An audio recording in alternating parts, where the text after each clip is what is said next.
நண்பர்கள் அனைவரையும் நாங்கள் சட்டத்தின் பார்வை சேனலுக்கு வரவேற்கின்றோம்.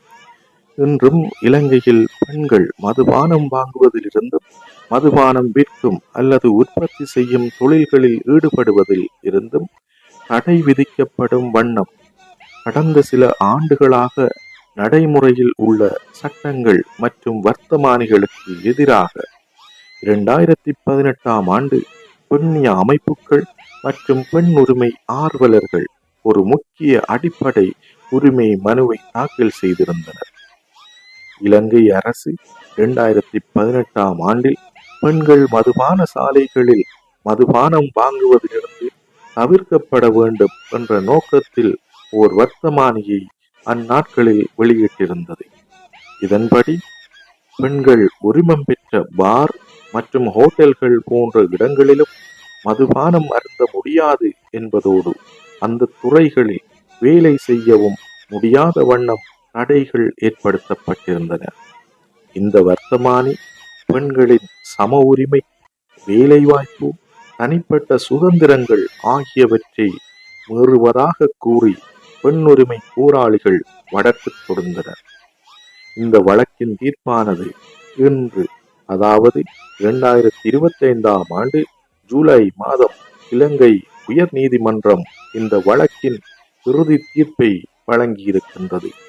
அதன் பிரகாரம் நீதிமன்றமானது அரசின் சமூக கட்டுப்பாடுகள் மற்றும் பொது நலன்களுக்கான சட்டங்கள் பெண்களது உரிமைகளை கட்டுப்படுத்த முடியாது என கூறியுள்ளது. அதாவது மதுபானம் போன்ற விடயங்களில் அரசுக்கு வர்த்தமானி வழியாக ஒழுங்குமுறை ஏற்படுத்தும் அதிகாரம் ஒன்று என்ற அடிப்படையில் மனு நிராகரிக்கப்பட்டுள்ளது. பெண்ணிய அமைப்புகள் இந்த தீர்ப்பு பெண்கள் மீது ஏற்கனவே நிலவி வரும் சமூக கட்டுப்பாடுகளை சட்ட ரீதியாக அங்கீகரிக்கின்றது என கூறி கண்டனம் தெரிவித்துள்ளனர். இது ஆண்கள் மற்றும் பெண்கள் இடையிலான உரிமை சமத்துவத்துக்கு எதிரான பின்வாங்கல் எனவும் விமர்சிக்கப்பட்டுள்ளது. இவ்வாறான இந்த வழக்கு இலங்கையின் மட்டுமல்லாமல் தெற்காசிய நாடுகளில் பெண்கள் உரிமை, மதுபான கட்டுப்பாடுகள் மற்றும் சமூக நீதியின் மீதான கருத்து பரப்பில் பெரும் தாக்கத்தை ஏற்படுத்தியுள்ளது. இந்த நிலையில் கட்டுப்பாடுகளை விதித்த அந்த முந்தைய வர்த்தமானியை இரத்து செய்து புதிய வர்த்தமானியை வெளியிட்டதனை தொடர்ந்து மனிதார்கள் இனி வழக்கை தொடர விரும்பவில்லை என உயர் நீதிமன்றத்துக்கு தெரிவித்தனர். அதன்படி இலங்கையின் நீதியரசர்களான எஸ். துரைராஜா, மஹிந்த சமயவர்த்தன மற்றும் மேகனா விஜயசுந்தர ஆகியோர் அடங்கிய நீதியரசர்கள் குழுவானது மனுவை தள்ளுபடி செய்தது.